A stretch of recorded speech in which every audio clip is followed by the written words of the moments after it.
providing services or do it for free. The economy is a system that was designed. We can redesign it to get the outcomes we want to see. Actually, this wasn't inevitable. You had a choice about what you gave your money to, and you chose to keep your promise to landlord. It is quite devastating to see this current government absolutely trash what has been a really good track record with disability. The complete lack of investment into Te Ao Māori. What is the top priority for that $15 billion? The government says the top priority for that $15 billion is tax cuts. But it's not fair that a religious group like Destiny Church stands outside a school. If it was any other protest group, parents would not accept that.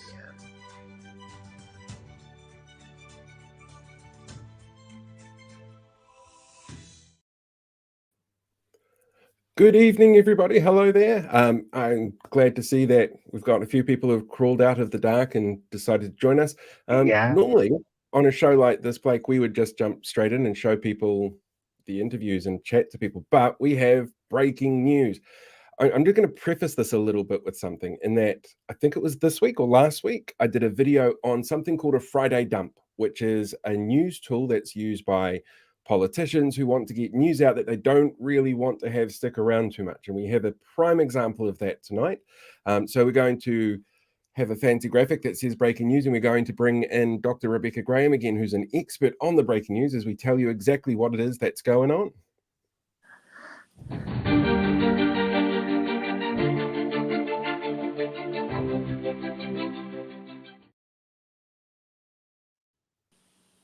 Right. Good evening, Doctor. How are you? I'm good, thank you. I'm glad it's Friday. It is Friday. Yeah, I keep forgetting that. It's out of it. Which one of you would like to tell us what this particular bit of breaking news is? Ladies first again. Thanks, Blake. Well, today, this afternoon, in my inbox at precisely 4:16, there was a letter, an open letter to all New Zealanders from the Honourable Louise Upston. And in that letter was, there we are, have it there in full, a response about disability issues and some of the concerns that have been raised over the last 2 weeks. It feels very much like a people have been saying mean things about me and I need to get ahead of it letter.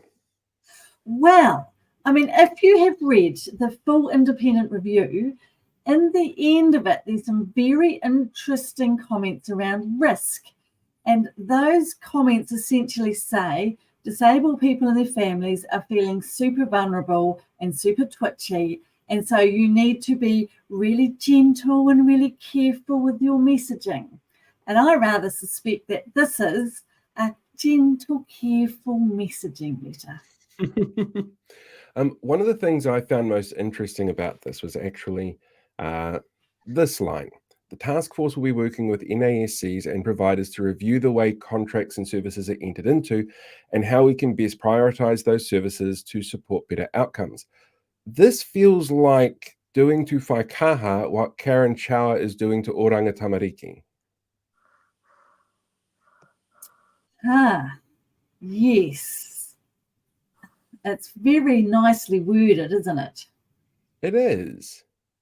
But yeah, it feels very much to me, like just reading that line, that in September or whenever it is that they start going through and making these changes, that we're going to see service providers dropped, like we have with Oranga Tamariki. We're going to see a quote-unquote prioritization of where the money goes. Yeah, it's a bit strange. It's a very strange thing, especially if it's an open letter trying to reassure people going out on a Friday night.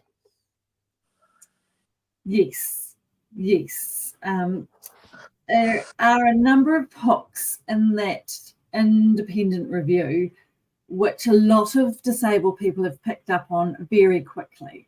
You know, there's a number of very capable, very intelligent disabled people, and they've read it and they've picked up there is going to be potential closure of residential services. There's going to be potential closure of respite services. There's going to be potential closure of smaller service providers.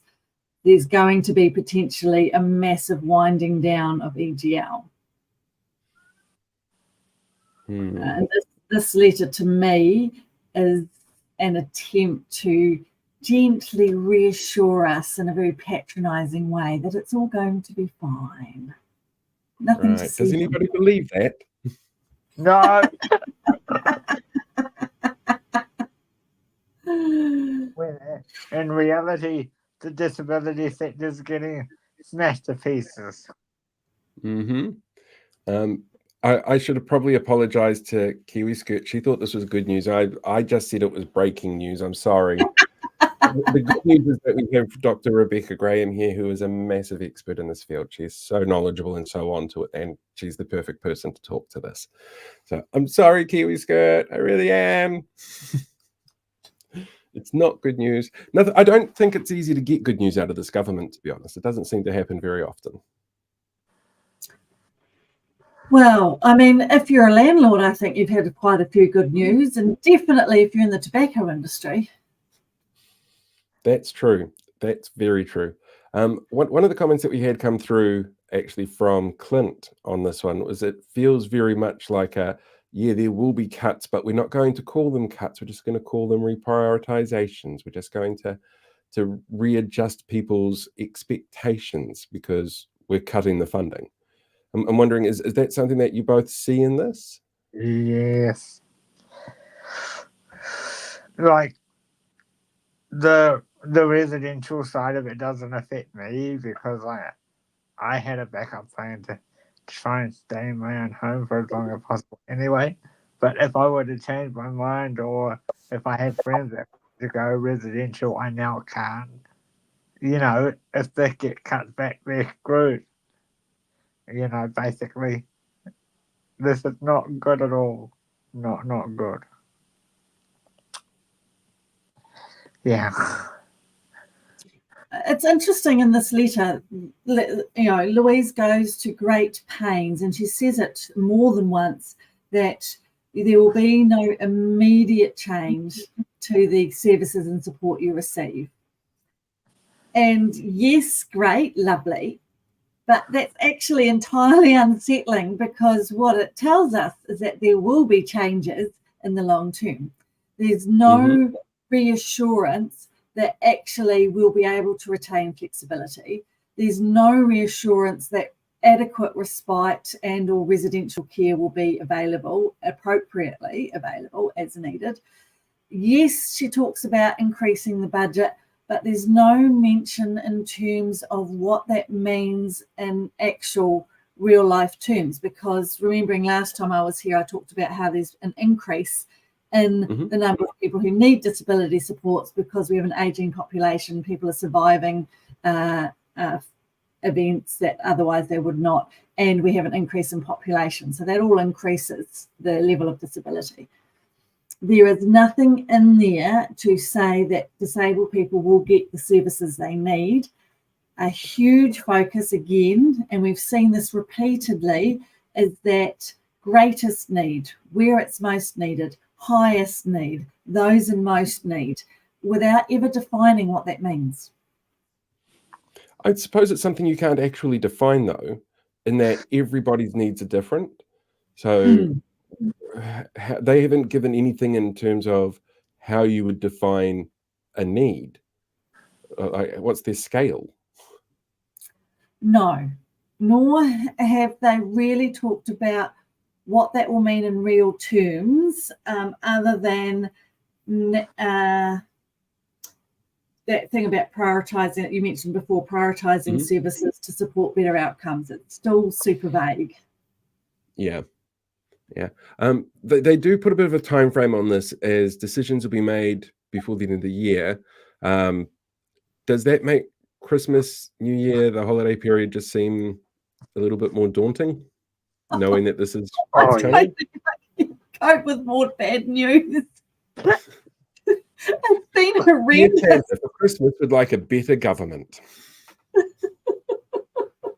It feels it's been a slam after a slam after a slam this year. I'm really, what are we, August, and I am shattered from dealing with it. It's been the longest decade ever this year.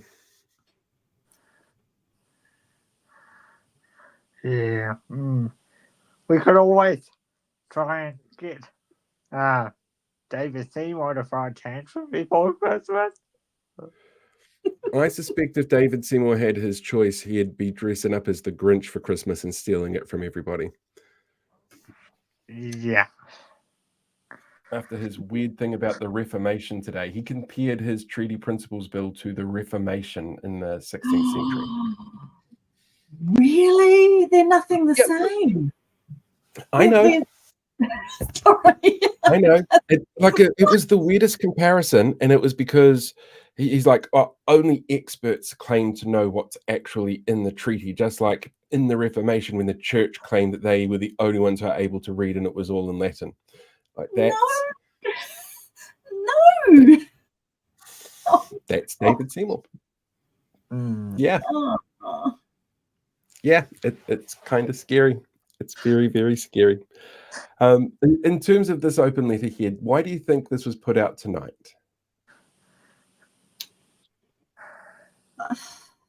I mean, the charitable side of me says this was needed to go out this week and the staffers didn't get to it, and then they had to quickly make sure it was done before close of business day today.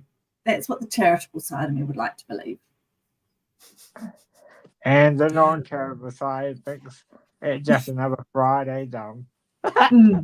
Yep.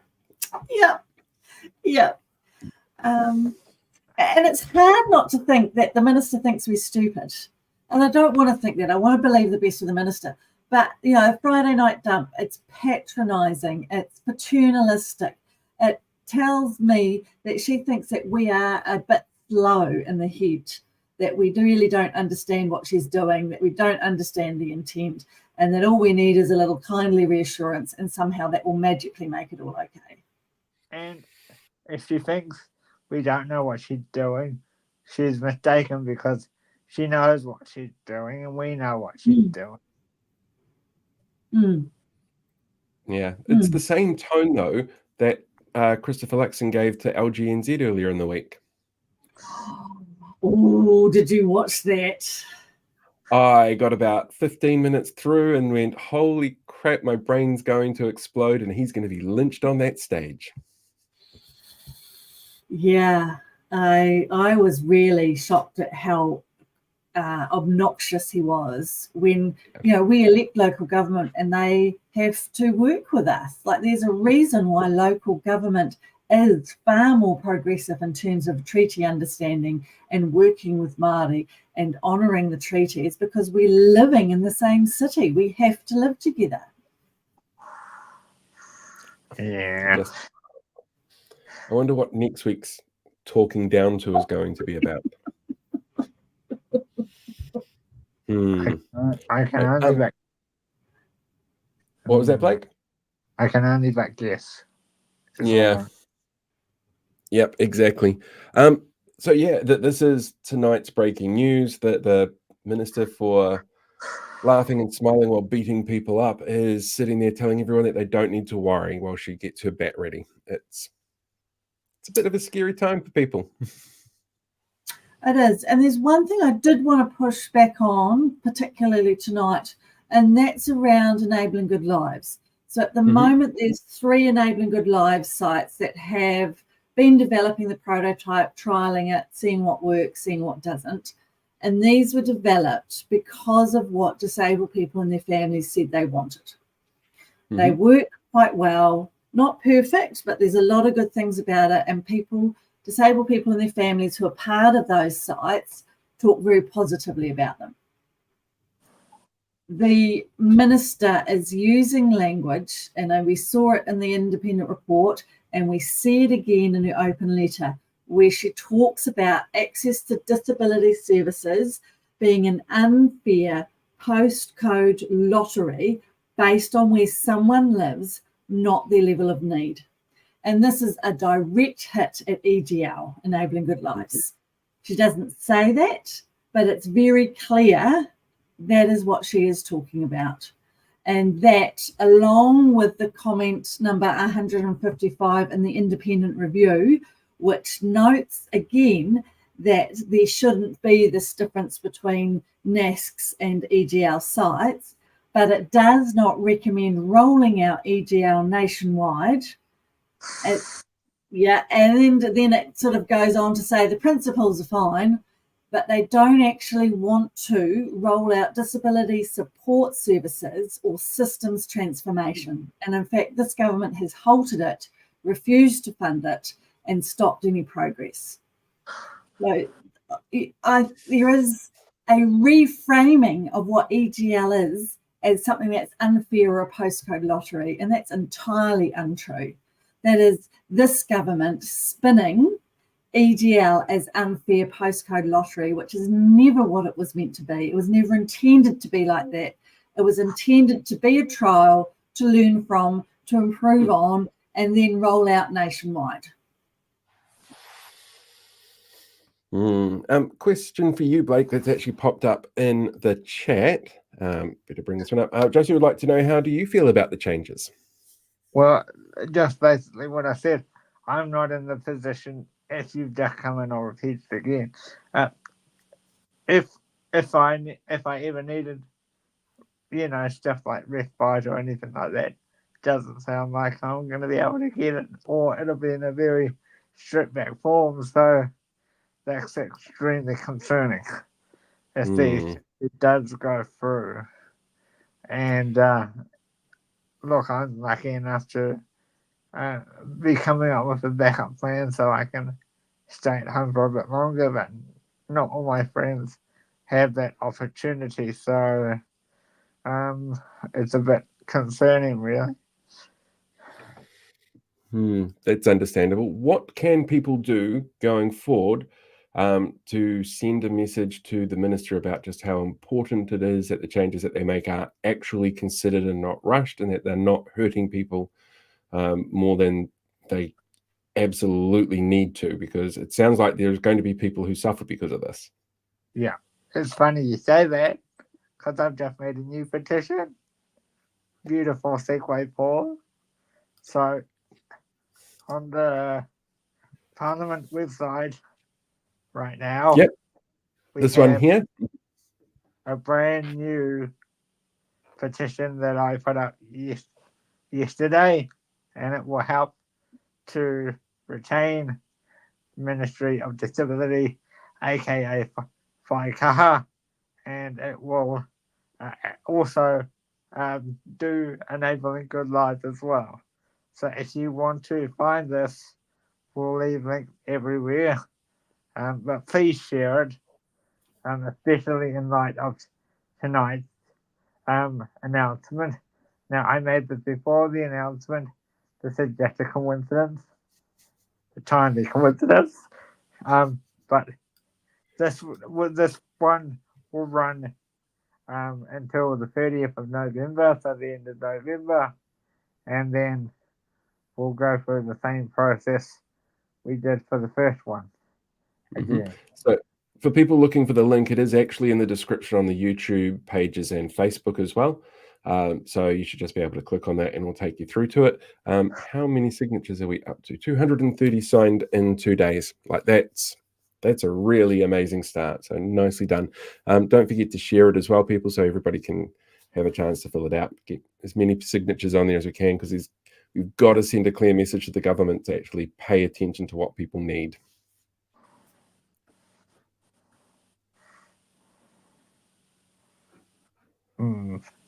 Yeah, and we've got a super chat saying that they won't work. Well, people do have to try. Yeah, so this is a really interesting point, actually, because petitions, especially when you've got a government that is determined to steamroll things, a petition is still a really good way of showcasing to Parliament, to the rest of the public, exactly what the feeling is out there in the general population.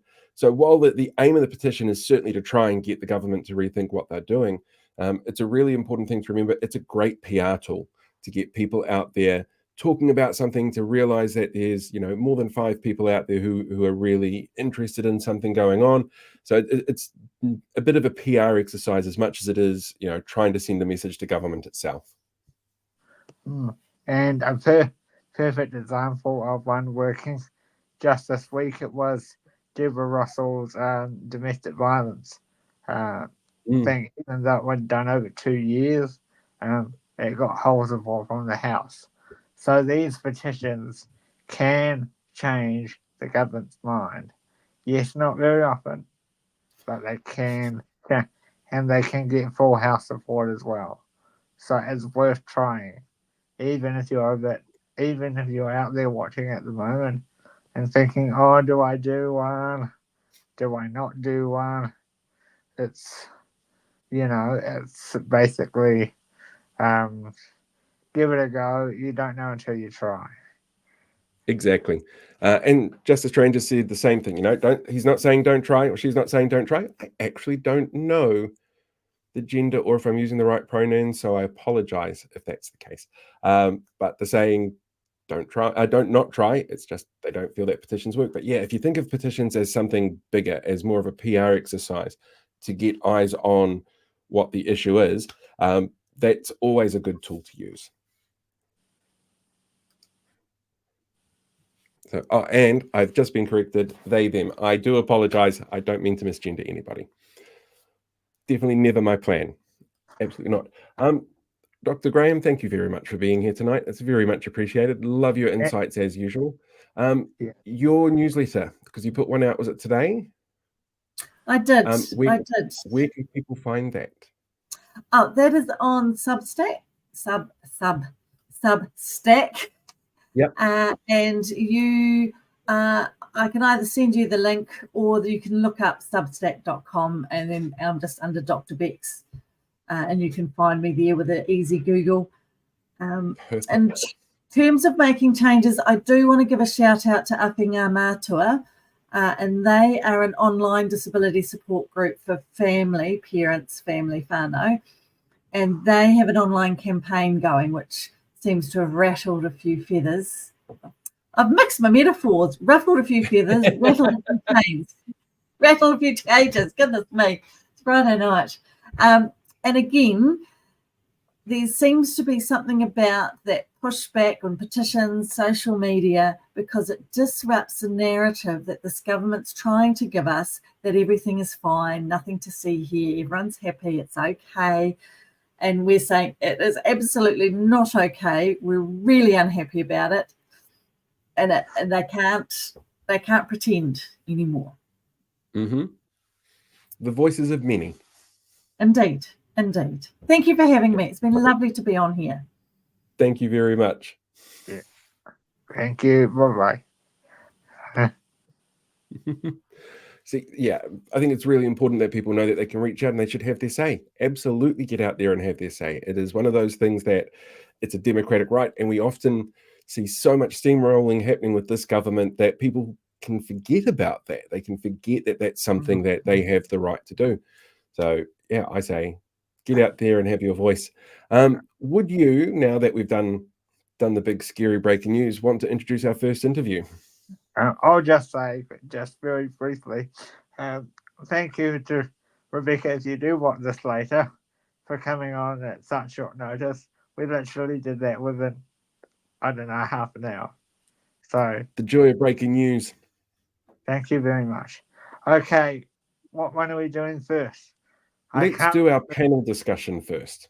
Okay, so this first panel is with Clint Smith and Ricardo Menéndez. And I started, as you'll see, asking him about the Darlene Hunter situation. So here we go.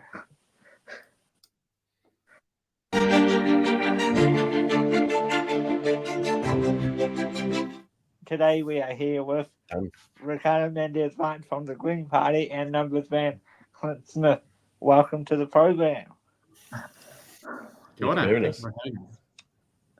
So, Ricardo, let's start with the elephant in the room. Well, how are you feeling about the situation with your former colleague, Darlene Hunter? Yeah, I mean, look, it's been very well canvassed that as a party, we don't think the way that Darlene acted was in line with our values and principles. And that we don't think she's fit to be an MP, both because she wasn't honest and upfront with the party about her involvement with her former business and in relationship to allegations, really serious allegations of migrant exploitation. So we're now just carrying a process with the party to basically explore whether our membership will back expelling her from Parliament altogether under the legislation we have available to us. She made claims that she will not leave unless forced to leave. So if your party does not choose to activate the walk and jump legislation on the 1st of September, that meeting, what are the next steps for the party?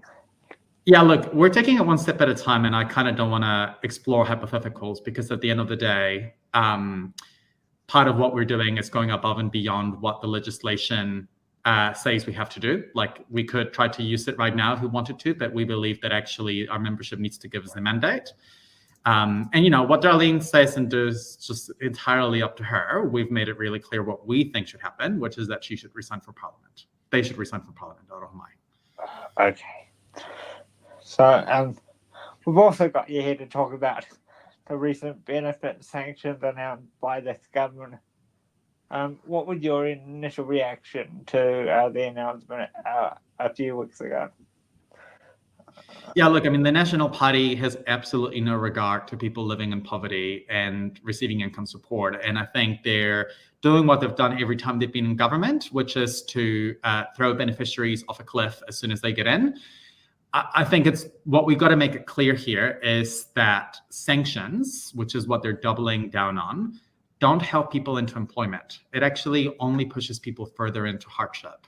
And what it will result in is more families struggling to pay their bills, getting into debt, going to food banks just to make ends meet. And so to me, it's really concerning because it'll result in more people struggling just so that they can claim that they've got people off the benefit. You know, I've worked with beneficiaries through most of my professional life and organized alongside many people on income support. And I've never seen anyone sanctioned who's told me, well, you know, thanks to having my income cut and being starved out, I now feel really motivated to find a job.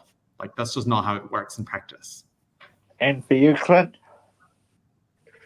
Yeah, I mean, like Ricardo says, we know these sanctions don't work. If the goal was really to reduce the number of people on job seeker work ready, then you would focus on creating jobs.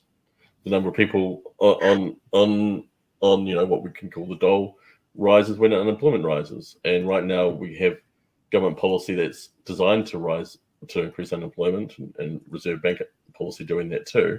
And we're turning around and blaming the people who are victims of those policies, and then, you know, implying that they're not trying to find work. You know, there's a real consistent, this goes across the whole breadth of the government's policy, that there's a real disrespect to the targets or the victims of these policies. You know, there's never any consultation. There's never any sort of intellectual honesty. You know, we're meant to sort of buy these hackneyed claims that we know aren't true, and that everyone by now knows that sanctions don't work and these things, but they're still putting out these hackneyed lines. And also, yeah, there's no depth to it. There's no sitting down and saying, okay, what's the actual problem here? How are we actually going to solve it? It's not about solving the problem at the end of the day. It's meme level politics, and it's just about going back to the old hackneyed lines that, look, they do scratch an itch for some voters. They, you know, they probably play well to the National Party base, but they don't actually make New Zealand a better place. And one more question for you before I hand over to Paul. So we asked our guests this last week, what was your reaction when you saw them smiling as they went into the room to make this beneficiary announcement and the subsequent disability announcement, if you want to comment on that as well? Yeah, so I mean, on moving, well, basically passing disability support services to MSD, I think it's just that lack of respect towards disabled people, right? Of like, the feedback from disabled people has been really clear that we need an agency that it's a standalone agency led by and for disabled people. And MSD doesn't have the best track record of providing good services for disabled people.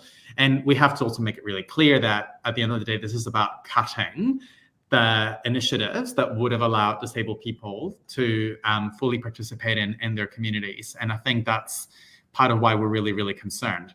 The other component, I guess, in relationship to the welfare stuff and connecting it to this is that we basically got a lot of disabled people who are still on the job seeker benefit. And because we've medicalized our income support system so much, we've got a lot of people who actually haven't been able to get to the supported living payment that doesn't have those obligations. And I'm really concerned that we're medicalizing the system so much that you've got people who are waiting months to get a diagnosis to prove to someone their condition. And then they will have to prove in 2 years' time that they're still got potentially this lifelong health condition or disability. And it's just really dehumanizing. And I think to me, this government has shown no respect towards disabled people. And we've got to remember that all of us actually can become disabled at any point in our life. And that this should be an issue that able-bodied people should also care about because it affects us all. So yeah, it's just that lack of respect towards disabled people that is really concerning. And yeah, I look forward to organizing alongside other disabled people to push back on this and to ensure that Whaikaha can kind of return in a way that works for the communities that it's supposed to serve. Yeah, and I get, because I'm being disabled myself, I'm lucky enough to be able to get reviewed every 5 years. But I know people don't have that luxury for the most part, but people like us should not have to do this all the time or every few. So yeah, you could. Yeah, I was just going to say, as you know, I work with some disability groups, and when we knew this announcement was coming, we shared a letter that would Disability Support Network had written to the minister while this review was ongoing, pleading basically to say, look, before you lock in these recommendations, at least talk to us. And it was revealed in the so-called reviews report that they didn't talk to any stakeholders before writing that report. They were given 6 weeks, and who knows how much they were paid to produce a 60-page report, and they just interviewed their typewriters. And they produced just a fig leaf for what they decided they were going to do anyway. There was no real justification in any of it for the decisions that they took. In fact, I don't even think that the moving of funding decisions away from Whaikaha was even recommended in the report.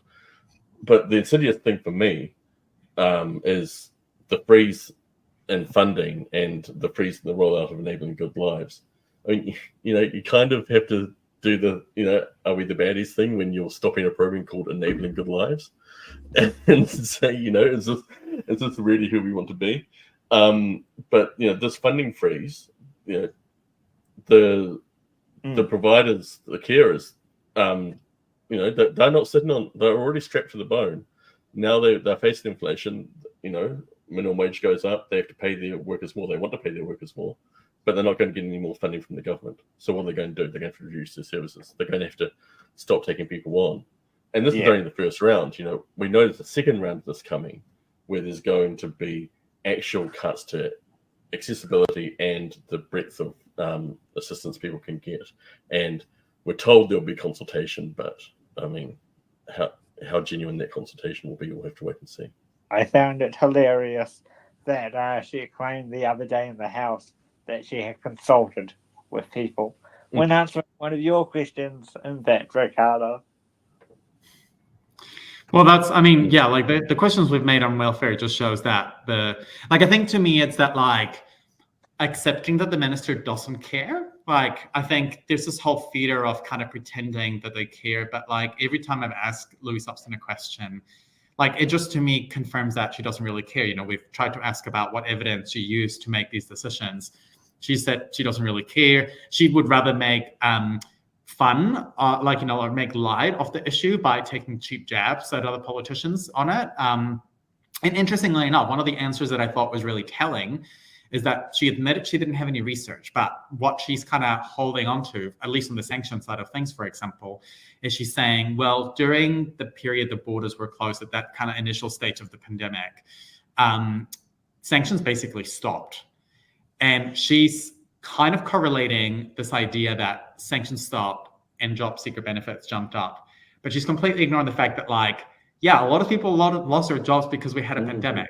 But one of the things I always say, actually, is that we actually ended up having record low levels of unemployment quite shortly after. And there were basically still almost no sanctions being applied. So to me, interestingly enough, this whole period of the borders being closed and almost no sanctions being applied shows that the world didn't turn upside down because there were no sanctions. We actually were able to get to record low levels of unemployment when there were barely any sanctions applied. And so it kind of shows we can actually have go from really high unemployment to really low unemployment without the use of sanctions being the thing that gets us there. And I think that's to me was a really powerful thing. Obviously, we should be avoiding conflating correlation with causation, like those of us who understand that it's just not good, not good practice to do. But I just think that the minister doesn't really care, and we just need to kind of come to terms with that and then fight back, well knowing that this is not about appealing to a government's common sense or rationality. This is about having to organize with communities on the ground to build power to make this a one-term government, because if the minister doesn't care, there's no amount of presenting reports and research and data to the minister to change her mind. She's kind of already admitted that she doesn't care about the research. She doesn't care about the evidence. She doesn't care, as you said, Blake, about consulting with disabled people on these issues. They're just determined to push ahead with these changes because that's kind of what their view of the world is, that we got to punish beneficiaries and we got to cut disability support services to get for the sake of the altar of the budget surplus, which is at the expense of our community. So I guess that's just kind of the long-winded answer to your question, and just that kind of radical acceptance that they just don't care. Sorry, Paul, I've taken up most of the time yapping about this. That's all good. I've got some questions here actually that people have submitted on YouTube over the last couple of days, and that answer actually ties in really nicely to one of the questions that's popped up for you, Ricardo. If after the next election you're in a position to be able to negotiate for a coalition to take over government, how do the Greens advocate for beneficiaries within that negotiation period? Yeah, well, look, we've been the only party consistently saying there should be no sanctions in the welfare system, and we had a very comprehensive plan last election to end poverty for all families. So for me, it's about making sure that it becomes a top priority to get a genuine welfare overhaul on the agenda, to make sure that we get rid of all sanctions, that we lift benefits at least above the poverty line, and that we stop this horrible rule around if you get into a relationship, you could lose your benefit. Those are some of the bare minimums that I want to make sure we fight for in the next government. I think, to me, the lesson from previous kind of agreements with Labour is that we should not settle for things like, let's explore and commission a report on these things. The research is there. People know what we need. We just need to actually force the government to get on with the mahi of ending poverty. Because it's a choice. Continuing to keep benefits below the poverty line is absolutely a choice. So we just need to make sure we have an agreement that reflects that. Clint, as somebody who sort of worked in both camps here with the Greens and Labour, how do you feel about those kind of hypothetical negotiations? Is there common ground there for people to work together on that you think is really important the public knows about, or best to just basically present what you have at the election and let the public decide? Yeah, I think the relationship between the Greens and Labour has really matured over the years, and that's really good. When I was a staffer back 10 years ago and I went over to the Greens and then back, particularly on the Labour side, there was a lot of sort of bitterness towards the Greens that I don't think you see now. Now that they've been in government together, they've worked together. Labour should accept that the Greens are always going to be pushing the boundaries more, and that's a good thing. the Greens should be presenting that progressive future, and Labour's job is to be progressive, but also to win the centre. And that means they won't always agree on everything, and degrees of difference will be there. But I think that that relationship now comes, I hope at least, from a place of more mutual respect than it would have 10 years ago, because they've seen that they can work together. This is my hope. If I may just briefly add that I think one of the lessons for me from the past term is, this idea of the center. It's like, I think politicians can get really caught up in wanting to define the center based on our own experiences. And, one of the mistakes I think Labour did is actually they did not read the center. If you look at the polling, like things like a wealth tax was incredibly popular. Like a lot of these policies like that, maybe Labour thought that would have scared the so-called centre were actually very, very popular.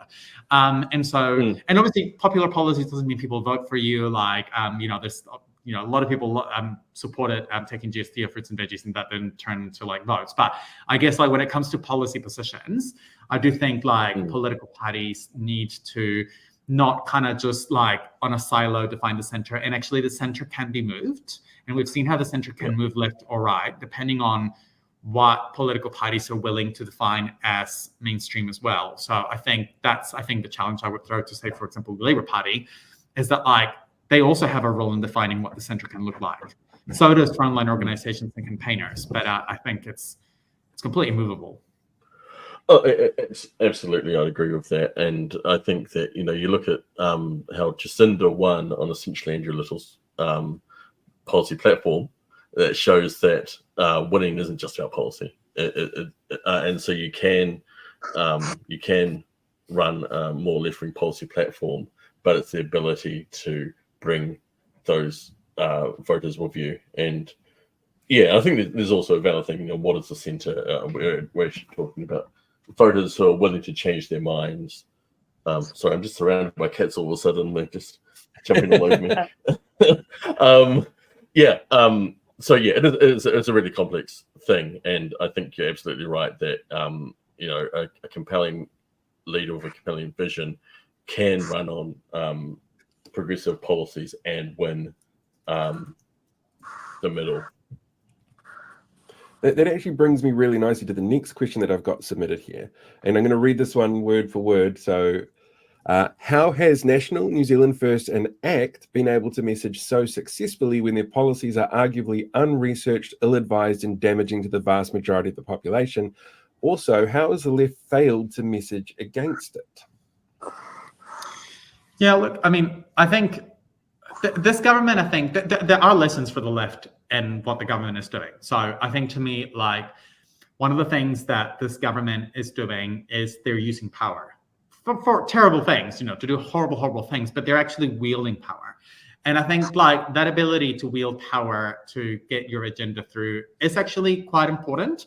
But I would kind of question like this idea that like they have been, I guess, successful, because actually as a government, they remain relatively unpopular, and like Luxon remains a relatively unpopular leader despite kind of like pushing ahead with all this agenda. But this is the thing, right? Like these changes that they're making will also have long-term repercussions that will benefit the right. In the same way, some of the kind of like radical left-wing things will have benefits for creating the space for a transformation of how people view things, how, if we lift people out of poverty, they're way more likely to be able to engage in democracy, and actually national benefits from disenfranchising a whole group of people, to keep people distracted, to keep people struggling to make ends meet, because that actually at the end of the day creates a whole block of voters who are disconnected, who are struggling to survive, and who the government will want to keep distracted, both on things like culture wars, but also just materially struggling to survive. And I think,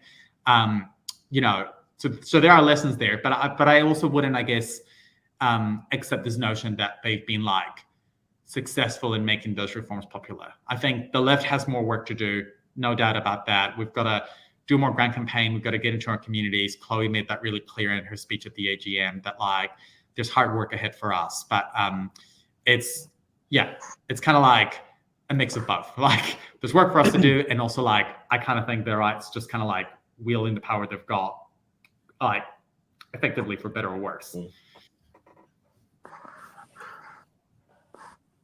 I'll let you respond to Clint, and then I've got one last question. If you've got any. Yeah, look, I'd say you look at the polls, and this isn't a hugely popular government. It isn't in the position that, say, the first term key government was at this point. It's vulnerable. Luxon is not a popular prime minister by historical standards. What's needed is a vision and a credible alternative. And we this is a government I think could be out on one term if there's it has to be a Labour-led alternative that excites people. And right now, Labour's not in that space, and they need to be polling up into the 30s, drawing even with National, and then there'll be a credible alternative government from the left. But I think the change there will have to come from Labour. I think the Greens are doing an excellent job. Labour needs to reconstitute itself, lift its game, set a strategy, set a vision, and get back in the game. This final question is a two-parter, one part for both of you and one part for you, Ricardo. First of all, to the both of you, how long do you think it'll be before we see a Green government, if we see one in our lifetime, led government? And for you, Ricardo, with the greatest of respect, I know your policy is limited or no sanctions. So how do we combat that by, doing the people that are taking advantage of the system? How do we sanction them or bring them up for not giving good behaviour if we're not having sanctions in your plan? I'll touch on your second part of the question first, which I think is that, no one is saying that everybody will that everybody will become this angel if we get rid of sanctions. That's not the point of getting rid of sanctions. The point of getting rid of sanctions is that pushing people further into poverty doesn't actually address any of those kind of bad behaviors that you talk about, right? Actually, in order to address so-called bad behaviors, we actually need to have people in a place where they're not having that toxic stress of having to survive on a weekly basis, to worry about paying their rent, to worry about paying their bills. You can then think about what other interventions you have to do to address whatever, problematic behavior someone may be having that may be impacting themselves, their fellow community members, etc. And I think, to me, that's the kind of chicken and egg situation we've got, where the government currently, and Labour and national governments have kind of used sanctions as one of these things to address behavior. But the research doesn't back that. And my own frontline experience doesn't back that either. So, we got to resource all the community initiatives that work directly with people who may be having problematic behaviors, to support them, in whatever intervention that looks like, whether it's counseling, addiction support services, or whatever it may be. But keeping people in poverty and struggling to survive will never achieve that. Now, to your first question, to be honest, I don't know. And it's up to us to work to make sure we get a green government. It's up to us to actually get on the ground and fight for that. And so, I hope in the near future, but actually it will take us growing our movement, going to communities that maybe we haven't actually gone before, being able to meet people at where they're at, and broaden our base by also articulating solutions to a range of issues, right? I know that we're trusted on climate issues. We got to build our trust on issues around inequality. We got to build our trust on issues around the economy as well. And that's hard work we've got to do. And I'm really excited that Chloe is able to articulate that need to kind of broaden our base without necessarily compromising on our values. And I think people are also hungry, as Clint said, for an alternative vision that can be inspiring, but that also will require more than just, articulating in the media, but us actually getting down on the ground, talking to people on the ground in the communities, and not leaving that work just a few months ahead of the election, but actually starting as soon as possible. And for you, Clint? Yeah, I mean, I'd say never on a Green-led government, but over the last sort of 30 years, both National and Labour have had times when they've seen it seemed that they might fall to third-party status, and they've managed to resist that each time. That they have a huge institutional base and resources that outstrip the smaller parties, and often when they've been in trouble, it's been a matter of them changing leader and going back to the drawing board, and they've been able to revive their fortunes. So the two parties are very strong, and but you never say never, right? Like, and like Ricardo says, it's a matter of the Greens sticking to their values, but being able to bring more people along with those values, because you wouldn't want to be in a situation where you have to essentially become the Labour Party to beat the Labour Party, because what the Greens bring to the left is that they are the vanguard party on the left, and you wouldn't want to lose that. So balance there. Do you want to close, Paul? Sure. I do love that title, Vanguard Party. That's a brilliant one. I want to thank you guys both for being here and taking time out of your busy day to sit down with us. It's very much appreciated. All right, that was fantastic. I enjoyed that. And Vanguard Party is one of my new favorite terms. Yeah. Sorry, the audio went out a bit on the my other question to Ricardo there. We don't know what happened there. No, but technical problems in the internet go together hand in hand. Hey, we've had a super chat come in from Tawhiti. Thank you for the super chat. Anybody who does a super chat, really appreciate it. It certainly helps things out. This is a really interesting point that I think he raised as well. Privilege makes people ignorant because they don't have to figure out how to survive every day. That's why they fall for non-evidence-based policies. To me, it feels like that vibe thing, going for vibes instead of facts and not being able to tell the difference between them. So it's a very tricky one, to be honest. Very, very tricky one. All right. Should we jump into the news, or do you want to go into the next interview, or should we ask the people in the comments section what they would like next? So, what would you like us to do? Have the news, play the interview, and don't come back, or play the interview, have the news, and then sign off? I'm hearing next interview from Sam. We can do the next interview. That's easy enough. And we can finish off with the news, because that's going to depress the hell out of everybody, because that's all news does at the moment.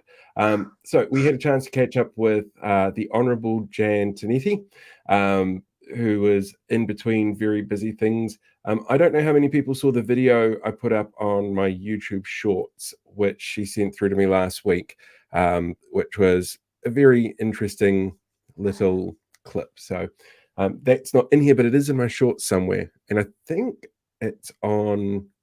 Oh, it's on the membership video. That's right. If you're looking at the membership video, it's going to show up on there. But yeah, I'm sorry, stranger. Everybody else said to go with the interview, so I guess let's just jump into this one. We have a nice, interesting chat with Jan about the future of education and how much it's been screwed over at the moment.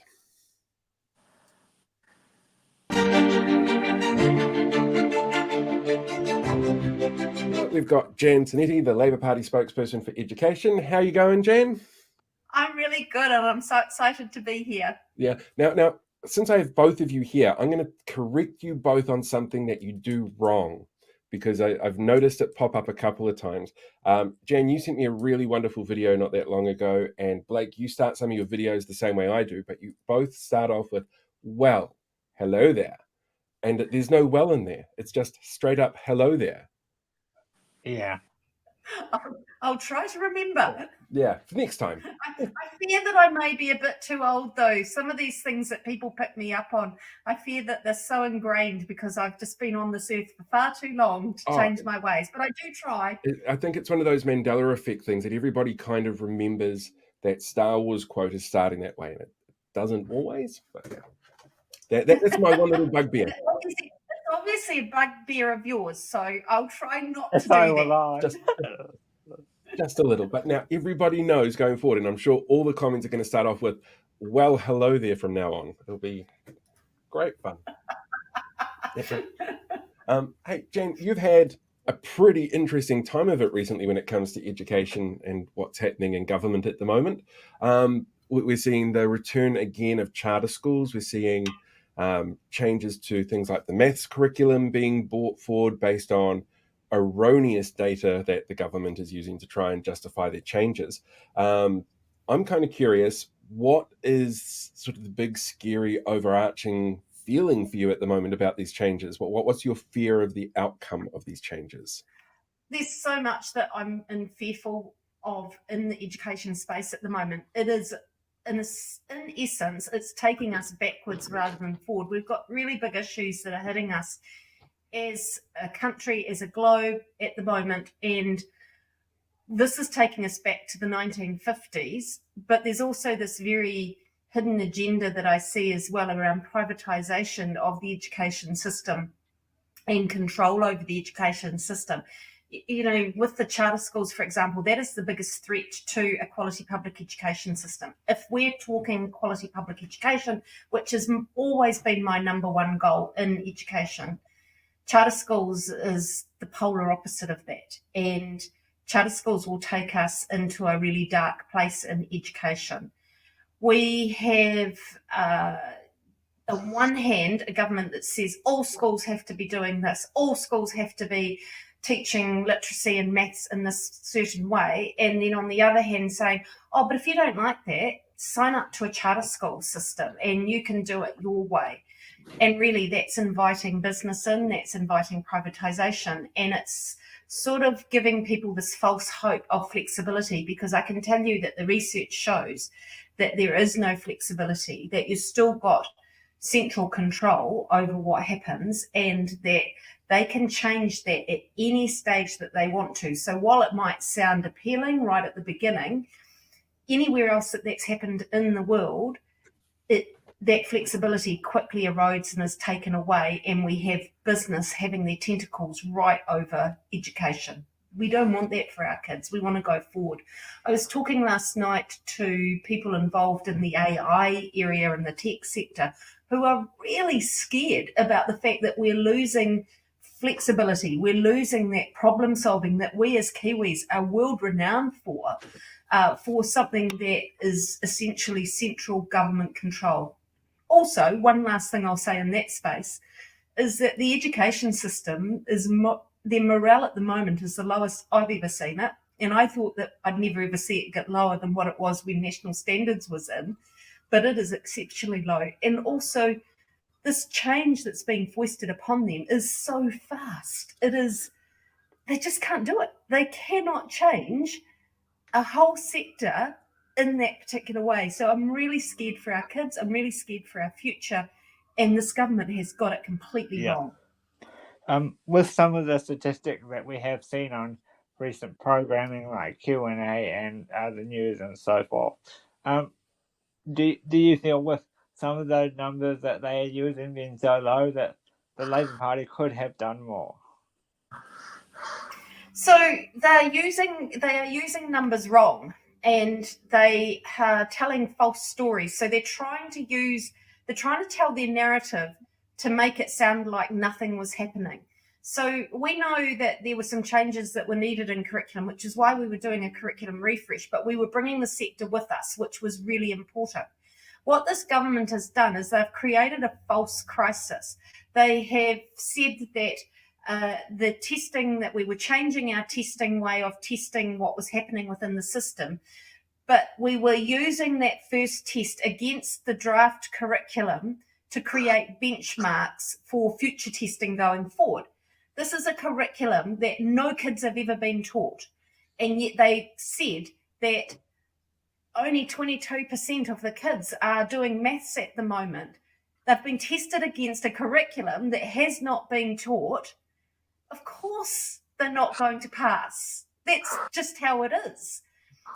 But that doesn't mean to say they're not doing maths, and that doesn't mean to say that they're not where they should be. Now, we know that our system testing showed issues at the year 8 level, having set in the past, and that's why we were looking at those changes, is what's happening between year 4 and year 8.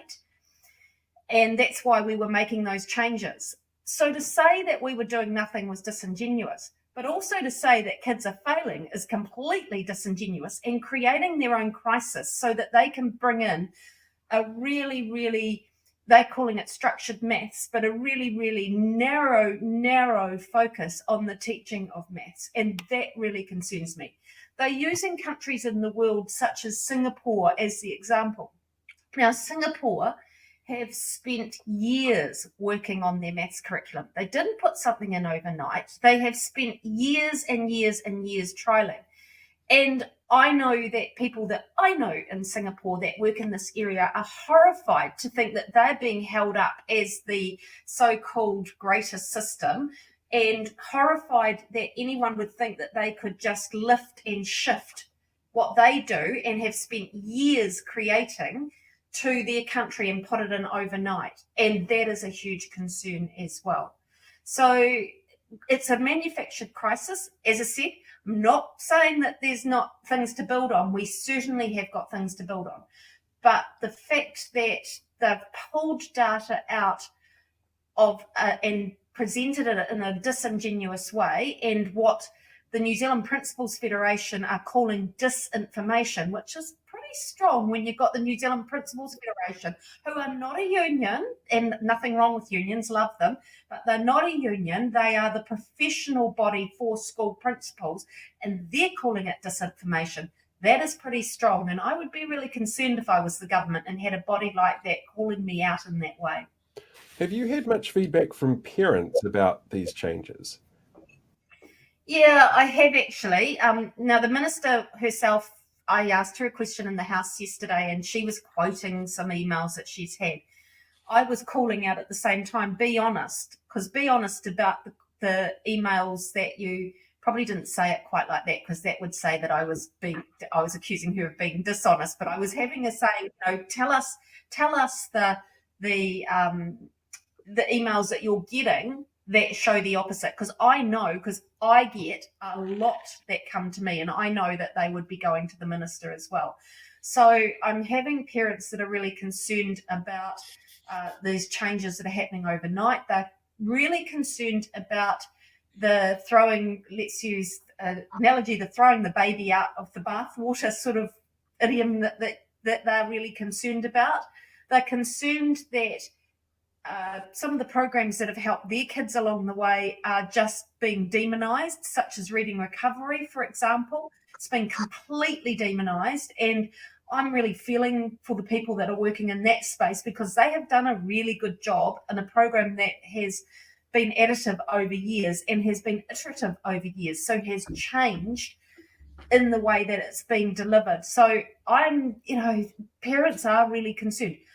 Of course, there's going to be parents that are out there saying, oh, this is a good thing because that's how I learned.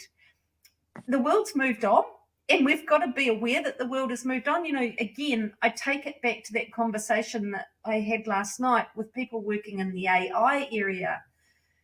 I don't think people realise how big of a change that is making right now. And I think if we're going back to a 1950s curriculum, we're so far behind the 8 ball of what the rest of the world is doing in this space that it is such a concern for our kids.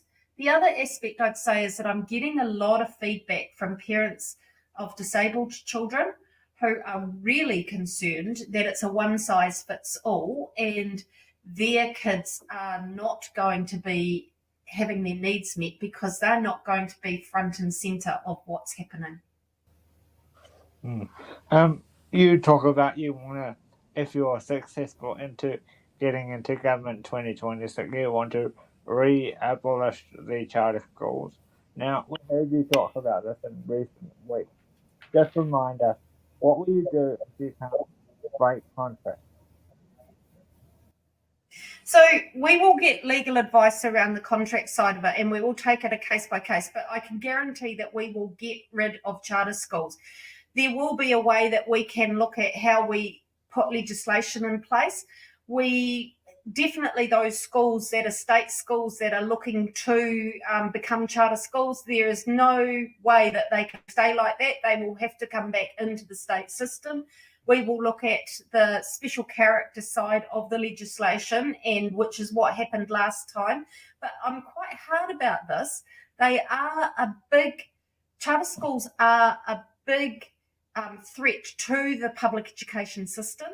There is no place in a country of 5 million or just over 5 million for charter schools to exist. We have an issue in our schooling system as it is, because we are the most devolved education system in the world. There is not a system that is devolved as ours.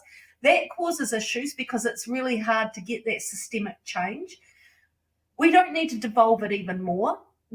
Essentially what charter schools do is it means that we're just creating another layer in a schooling system that has too many layers in it now.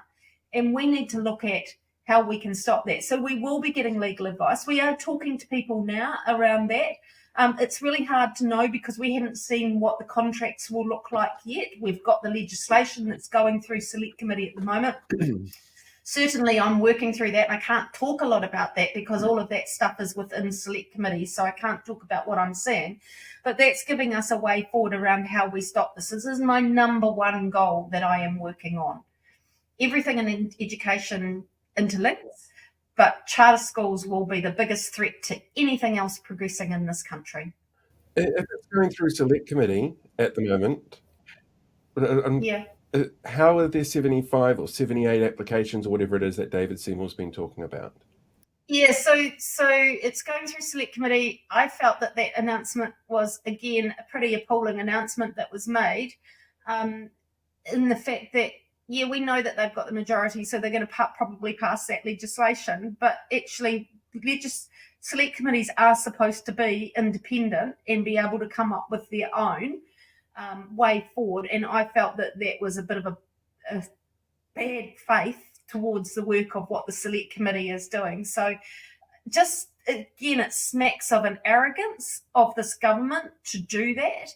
I actually, there was a point though, and I don't know that the media have even picked up on this, is that he made a big thing about that announcement, and we've got all these people and they're all interested. He has budgeted for 15 new charter schools and 35 to convert from the state system. He only had 10 schools that were interested in converting. So that's 10 out of 35. So is it as exciting as what he's claiming it to be? He's over-egging a situation which seems to me to be a real fizzer.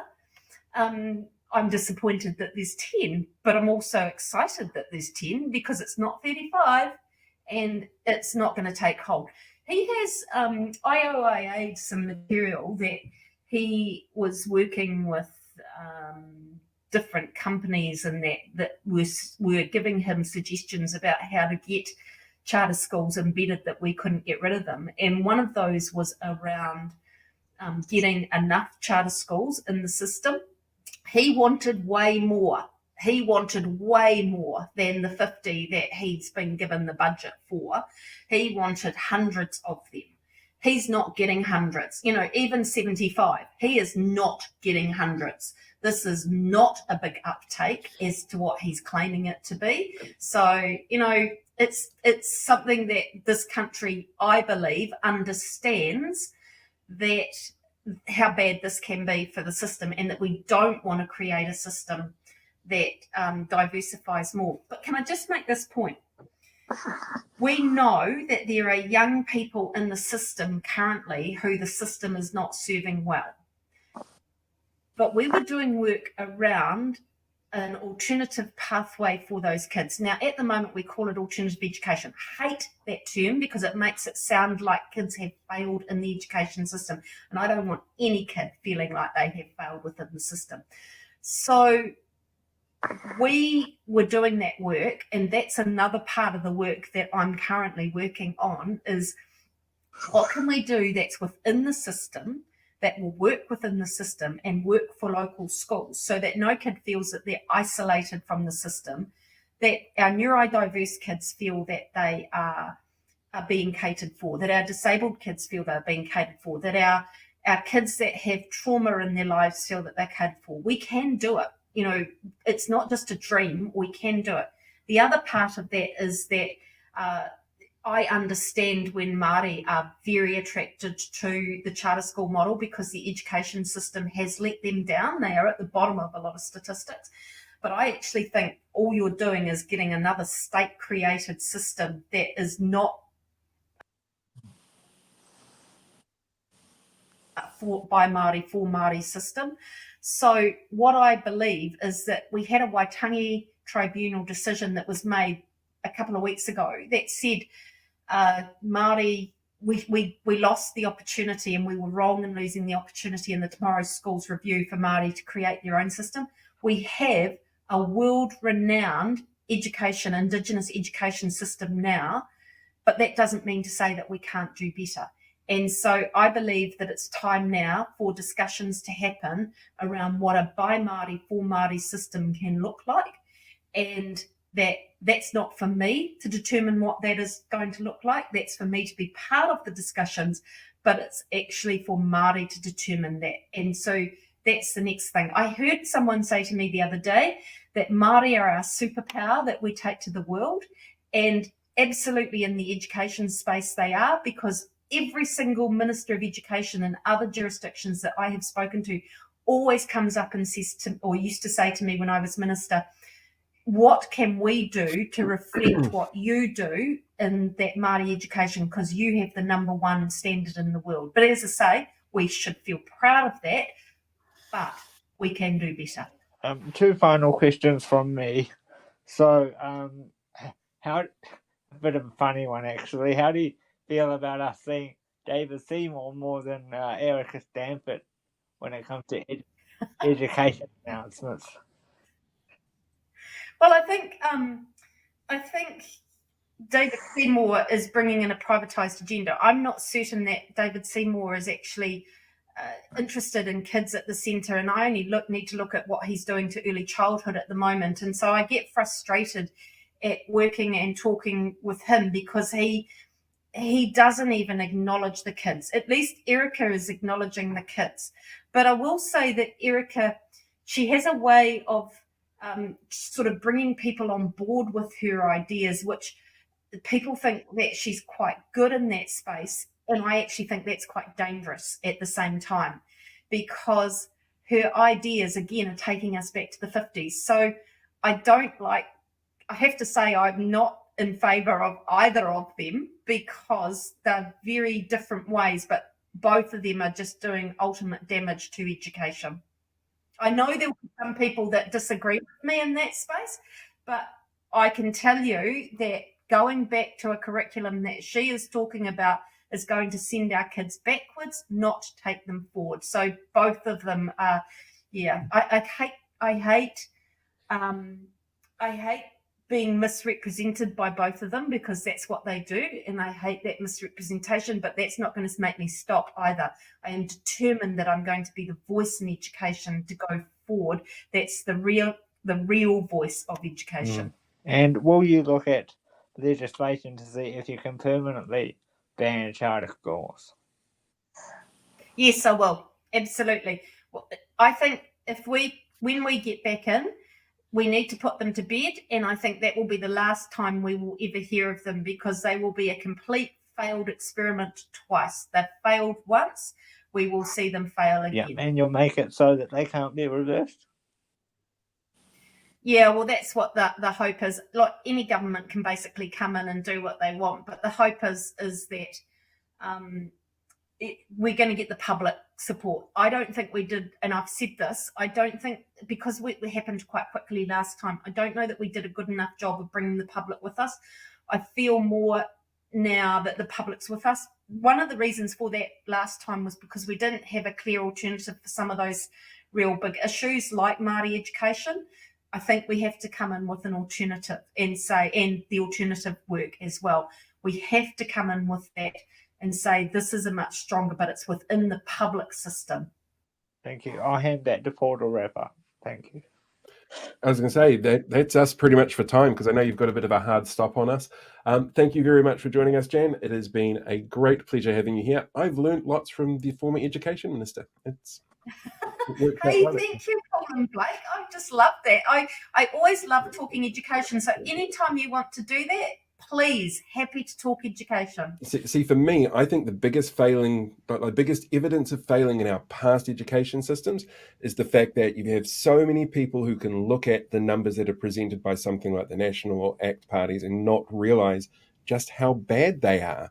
It just shows you that people didn't get the education that they needed to be able to decipher information and critically think things. But that's just me. And that's good place to end, because that's exactly what this government is trying to do. It's almost to dumb our population down, and I hate saying that because Kiwis are not known for that. We're known for punching above our weight. Mm-hmm.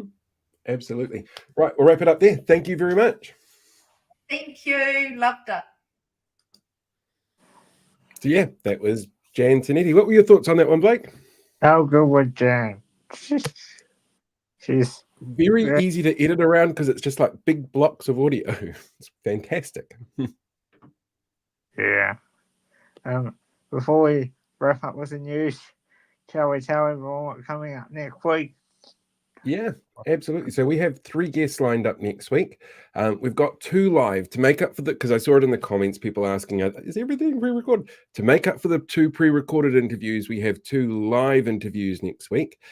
We have the Labour Party MP for Tinetti, Ingrid Leary.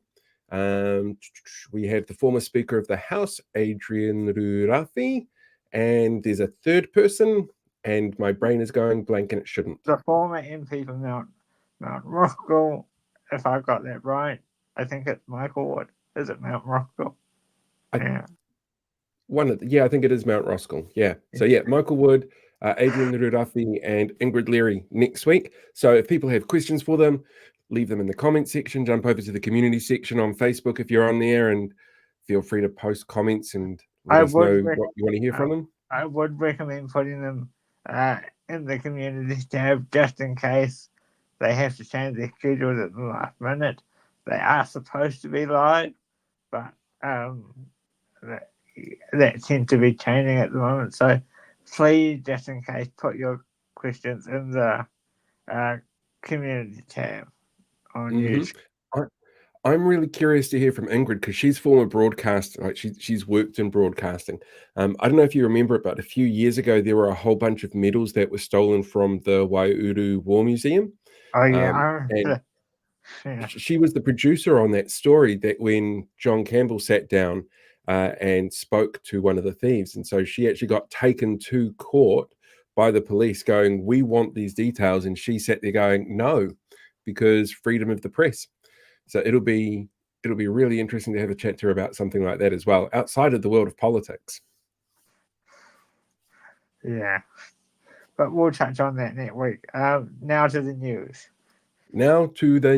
All right, let's see if I can do this one properly without screwing it up like I did last week.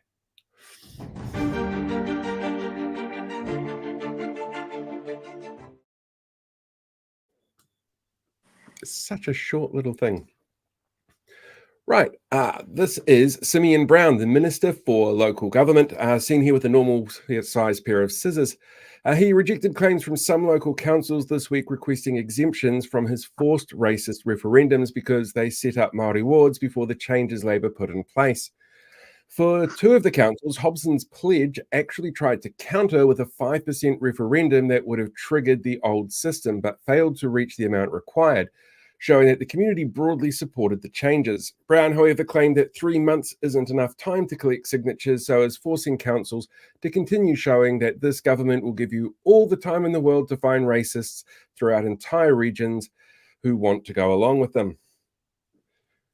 Education Minister Erica Stanford, seen here showing how far she can stretch the truth, continued to double down on claims in our schools that they are failing maths. Based on data that is statistically small, 0.38% of students gave results in an area that they weren't taught in. When challenged on this, she's simply turned around and said, nope, we're doing what's right for the kids. On Wednesday, Associate Housing Minister Tama Pōtaka, seen here showing how many social houses this government is planning to build this term, was quoted as saying, I'm not worried that some are homeless, when asked about inconsistent numbers released by this government that indicate children were made homeless recently by their policy around emergency housing. When grilled further, he said his focus was on the housing crisis and the new child catcher team will take care of those pesky homeless kids.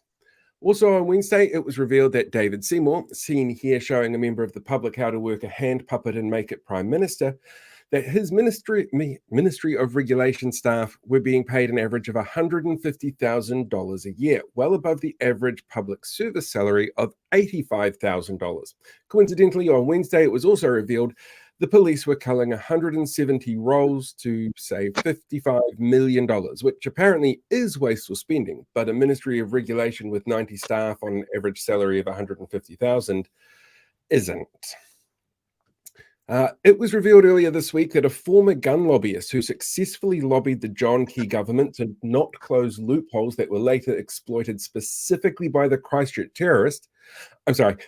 Gun Reform Minister Nicole McKee, seen here with an ACT Party voter, still holds shares in gun safety training organisations. While she claims she hasn't operated her organisation since 2020, as a minister in charge of reforming gun laws with a history of choosing to remove expert advice from frontline police who could stand to profit from changes that she makes, this is almost as bad as owning shares in Auckland Airport from when you were a kid. On Wednesday, Prime Minister Christopher Luxon, seen here watching Tama Pōtaka's child catcher at work, told local government representatives to stop focusing on frivolous nice-to-haves and to get back to core infrastructure. Now, there'd be no more handouts. It takes a really special kind of tunnel vision to go up and down the country to talk to hundreds of elected officials about the needs of their community and to have your one takeaway be that all they do is ask for money, after giving a handout worth billions to landlords and the wealthy. In Queenstown, nearly 30 pride flags were stolen from street displays for their upcoming Pride Festival celebration. Organisers point out that this looks like a premeditated act, and actually this afternoon, after I've done all the slides up, they have released images of the people who have done this, which you can find on major news outlets at the moment. By doing this, though, the thieves have ensured that even more people know about the Pride Festival, so well done, thieves, you rammed this down your throat. And it just went to go and show again during comment sections exactly how they don't understand what irony is in the Deep South. And finally, this week, Kaipara Mayor Craig Jepson, seen here standing by himself, got really, really close to getting the point in a column that he published on the New Zealand CPR website, where he pointed out the only Māori representative elected this term was the Māori ward councillor, but there were more last term. Not quite realising that part of the reasoning behind a dedicated Māori voices on council is to ensure that there are Māori voices on council all the time, no matter which way voters choose to vote. Now, if you want to track this down, you can actually find it on the NZCPR website. Please make sure to sanitise your eyes before and after you go and check out any of the racist drivel that they've got. It's actually directly under a report just released by Dr. Muriel Newman, where she points out that Māori wards are there just so that leftist governments can get what they want, because Māori are nothing but activists who are trying to make sure that the whole country is at each other's throats, especially those terrible elite Māori who are trying to ruin the country. And I really wish that was a joke, but that's pretty much what her whole rant was. So yeah, that's it for the news this week. I will promise to try and get something a little bit more happy next time, bit more positivity for the news next time. And I promise by the end of the season, I will try and do the segment without laughing. Fair enough. If I make people laugh, then I'm very happy. I think we're done and dusted for the night. Don't forget, if you haven't yet, you can go and check out that petition. It's in the description below. It's up there now. Actually, let me see how many we've got on there now. 246 signatures. And yes, As of right now. if anyone's wondering, yes, we do have to eventually go take photos again. Yeah, but we'll worry about that one a little bit later. Hey, for people who are members on the YouTube page, you'll be able to access the panel discussion fairly soon. It's uploading at the moment, and that will be available to the public from 10 o'clock tomorrow morning. The Jan Tinetti discussion is available to the public there now, and we'll make sure that the podcast version of this goes out as soon as it's entirely possible. For those that sent through super chats, thank you very much. It's very much appreciated. I think that's all from me. Yeah. Final words, Blake? We'll have a more in-depth video about the petition over the weekend. Absolutely. Brilliant. Well, until next time, guys, thank you very much for everything. We will catch you all later. See you, everyone. Bye-bye.